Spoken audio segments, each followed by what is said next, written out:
happening in the marketing world, though? Marketing world is psychographics based on personas in order to split your message. Even from the point of Cambridge Analytica as a bad example of technology being used correctly. The idea of one message for everyone is passe, and it doesn't work.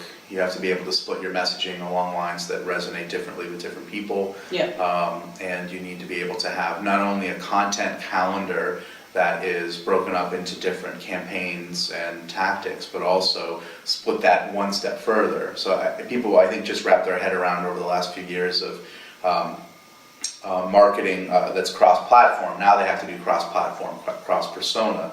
While it looks like a lot more moving pieces, it's really the same amount of pieces. It's just you have to cut it up in areas that make sense.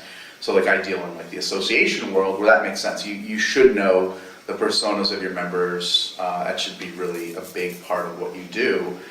In other events that are one-off events, it's trickier, especially when you're in year one of something. So then it requires social listening.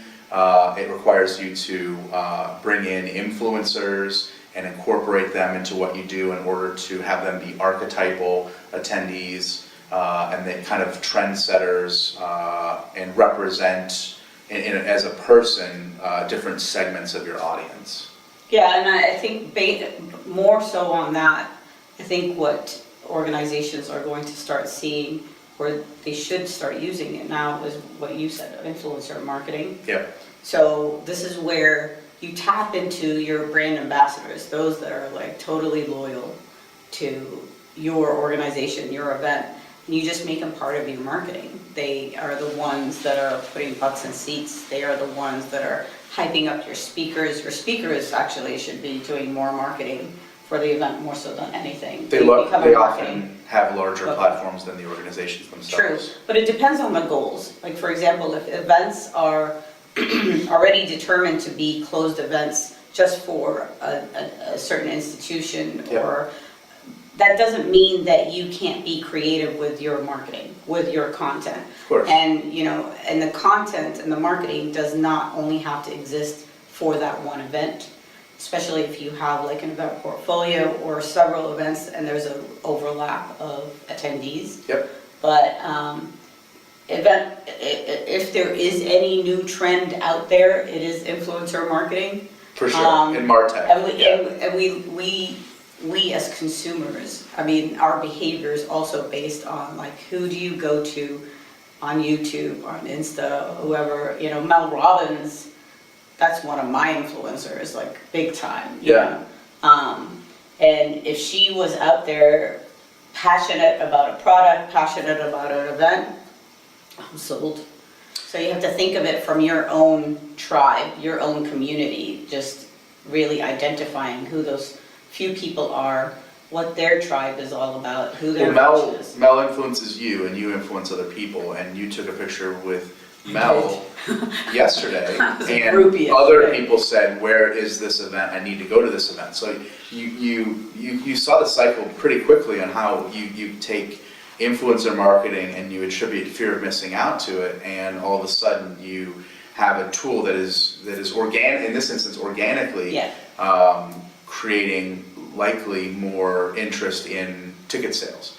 So harnessing that by a strategy of saying, okay, who are these groups? Let's diversify. So there's this type of person, this type of person, this type of person, and making sure that you have a diverse group of people who are representatives of your ambassadors. And I think that's a great word too, more so than influencers, because I think influencers has a bad... I like ambassadors. Yeah, I think people have a bad taste in their mouth, especially around the idea of like the macro influencers of your Kardashians and such. We're not really talking about that. No. We're talking about people that have reach, resonance, and credibility within a specific micro niche, where maybe it would be, insurance conference professionals, but the C-suite, right?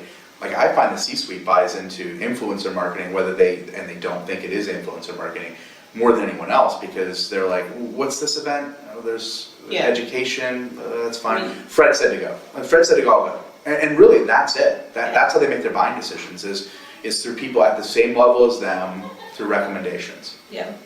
Well, I mean, I'm a micro influencer, I'm like this big compared to like a Which Mel means Robbins. it's, your engagement's higher than Mel's, likely, your conversion rate is. I Just saying. doubt it. No, you'd be surprised. But what I think is gonna be interesting is also based on content and about authentic content, emotional content.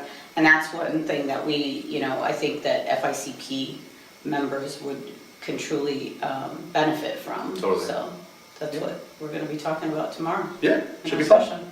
Yeah.